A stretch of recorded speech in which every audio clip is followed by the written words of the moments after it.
As I sat here in these united hates of America and sweltered on what was the 1st of June, suffering through the billionaire-induced weather while our soon-to-be former landlord continues to neglect our busted central AC and 95-degree heat, looking out across these 50 third-world countries in a trench coat, I was uncomfortably reminded that it's that time again.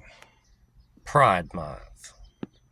I know that this was, at one point, supposed to be about celebrating how far we've come. Pride that we're still here, that we've overcome the odds, that we don't have to hide like we once had to. But in my lifetime, all I've ever seen is the same soulless rainbow cash grab.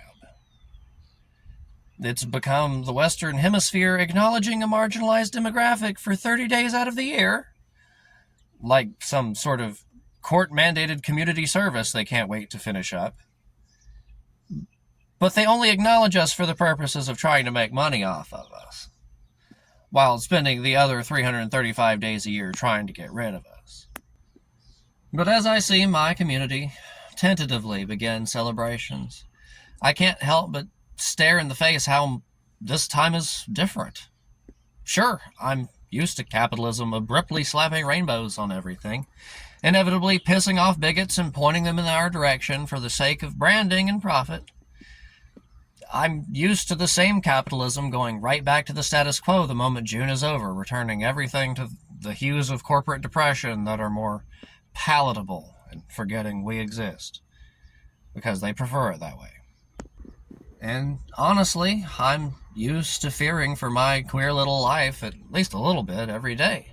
I sleep with weapons like any conservative nut job might, purely because I'm always concerned some conservative nut job is finally going to get brave and do white jihad things in the direction of me and my family. Which is, ironically, always amplified during the month when we're supposed to be celebrating how far we've come past all that shit. This year, I don't know if corporate is gonna go full rainbow drones like usual with MAGA in power.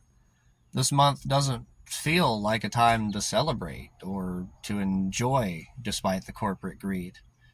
Visibility without protection is just a target, and the Trump regime has already spent months targeting the LGBTQIA plus community, along with everyone else Neanderthals can't wrap their brains around. Hell, anyone anti-fascist or pro-transgender is a terrorist now, which is a hilarious way for the federal government to admit that they're, with their full chest, that they are a fascist regime. Like, it's right there. And they are tweaking if they think people like me are going to go quietly. Conservatives can French kiss my taint and keep dreaming.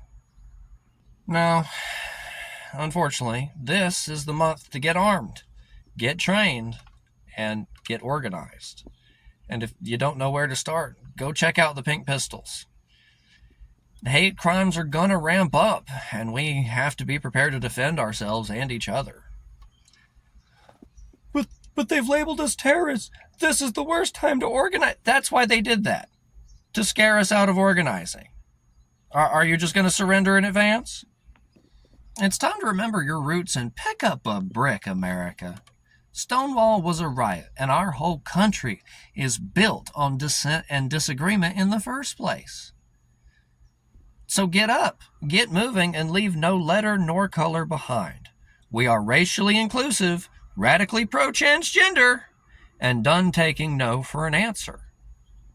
The bigots in power are going to try to erase our existence, no matter what we do. And they just prefer we were scattered, unarmed, and easy to exterminate one by one when they do so. This dumb dog would rather go down fighting than cower and give up early. So let's get our act together and form the type of tangible resistance that they're terrified of, side by side. In the immortal words of Zach Zepper, I'll never let them take you. Happy Pride to everyone who isn't conservative. Hopefully we all make it through this one. Bark on, bitches!